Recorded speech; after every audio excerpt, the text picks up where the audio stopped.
Hey everyone, welcome to Mountain Beast Mysteries. As you can see in the opening of the video, we have more UFO footage, specifically a triangle-shaped UFO. We're going to be getting into it here in depth, but before we get into the actual triangular UFO itself, we have something else to look at. I don't know if any of you guys caught it in the opening clip when I showed the footage, but right at the very beginning, before the camera turns to where this airplane is and where the triangular-shaped UFO is, you can see a bunch of stuff going on right in the center of the screen. And the very interesting thing is that I'm tracking kind of a main object in the middle, the brightest light that you can see, very similar to what I was tracking in the last video when that other strange craft zipped right up to it and then took off.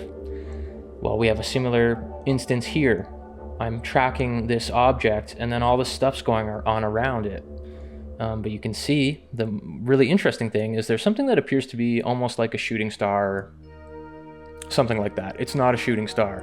And you can see here in this footage, when I kind of zoom in a bit, you can see that the trajectory of this light changes. And it's very clear, right? You guys see that? We'll play it a few times here. I'll also slow it down in a moment. But you can see this light, whatever it is, I personally believe it's one of these ET craft or even a being itself, potentially. We don't really know. But you can see it comes from the top right, makes its way down, and then the angle of it changes. It changes its direction slightly. Now you can really see it here when I put a yellow line kind of above where this craft is flying. You can see the craft moving below the yellow line. Obviously the yellow line is the trajectory. So you can see how dramatic it actually is. It's kind of hard to tell when you don't have, you know, this bright yellow line. It's kind of hard to tell how much its direction changes.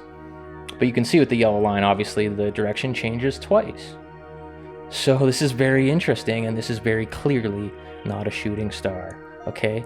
Now, here's the thing with this sort of thing.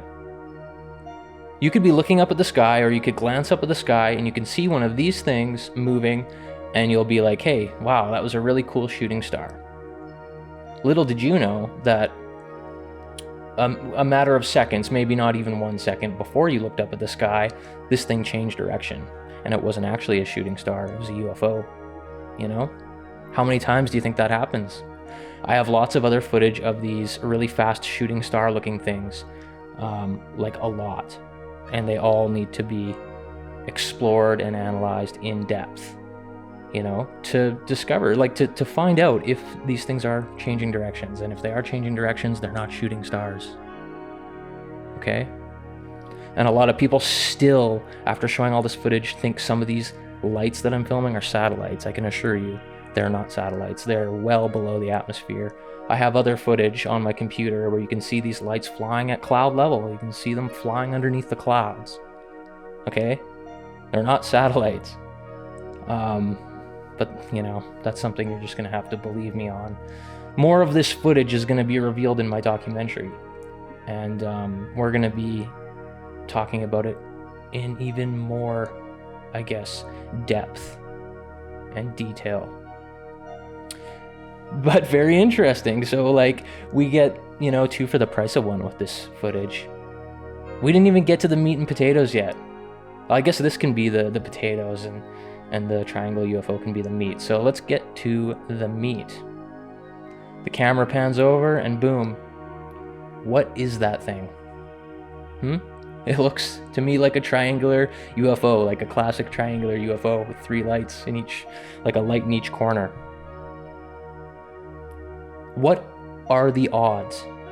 Ask yourself this. What are the odds that I'm filming an object in the sky, tracking it with my camera, and then while I'm tracking it, a bunch of weird stuff happens. These other UFOs zip around by it. I can hear the airplane coming, and I think I can't remember exactly how it went when this was actually going on, but I heard the airplane coming, and I don't know if I turned and looked and then moved the camera, or if I just turned and moved the camera at the same time. That I do not remember, but what I do remember is that this triangular UFO, I did not see it. with my own eyes when I turned the camera towards the airplane. All I saw was the airplane, and I wanted to get the airplane on camera because I've been having these airplanes flying right over my building, like very, very low, as you can see. And it's very weird. It's very strange. I have footage of this airplane. I have a footage of another airplane, a Cessna, and then I have footage of this like Black Ops helicopter that's been flying around with no lights on, just on instruments. And I have footage of it. It's very weird. I'll release footage of that too in the near future. But I wanted to document this plane flying over. I had no idea there was going to be like a substantial UFO behind it. A little bit above and behind. It's kind of hard to tell exactly what the orientation is in the footage, but... And the other interesting thing too is that when I was filming that first light at the beginning of the video, I didn't see all those other lights either.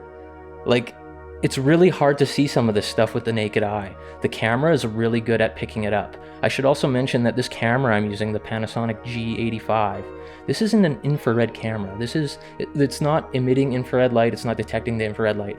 This is just the camera with the ISO turned up all the way. So the ISO is the setting which controls the camera sensor's sensitivity to light. So the higher your ISO, the more light will be picked up by the sensor. So, you know, when you're in a dark environment, you turn the ISO up. I had it cranked all the way to max, and I always do when I go out. As a result of that, the high ISO, you get really noisy footage. It's almost like a grainy, ugly, grainy footage. That's just, there's really no way around that.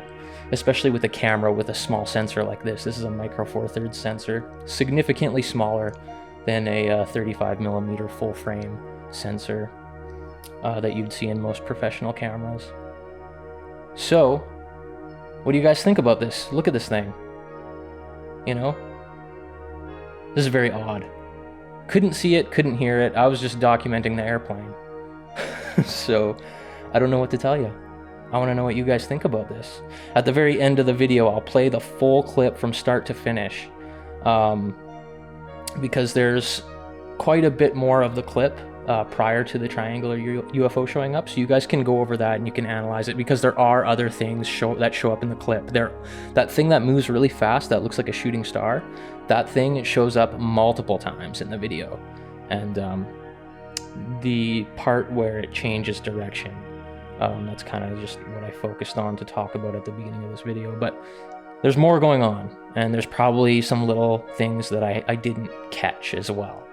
But I do know in the full clip, when I'm tracking that first light, you can see all kinds of lights showing up and disappearing. It's very, very weird.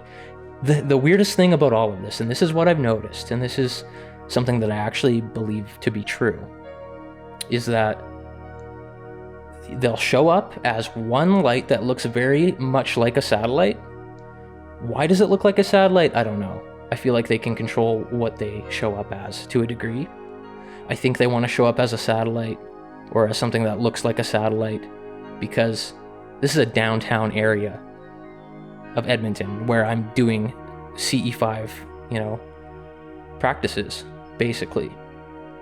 This is downtown, so if they show up as something that looks like a satellite, nobody's going to really think anything of it. If the average person walking down the street sees that light, they're not going to believe it to be a UFO. They're going to be like, oh, it's a satellite. But anyways, a light will show up, a singular light, almost looks like a satellite. I'll put the camera on it. I'll be tracking it. And when I'm doing that is when all the weird stuff starts happening.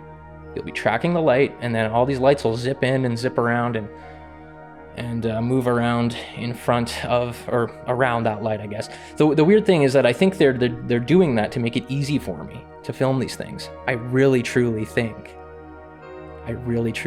that they want me to film them and that they know where the camera is pointing.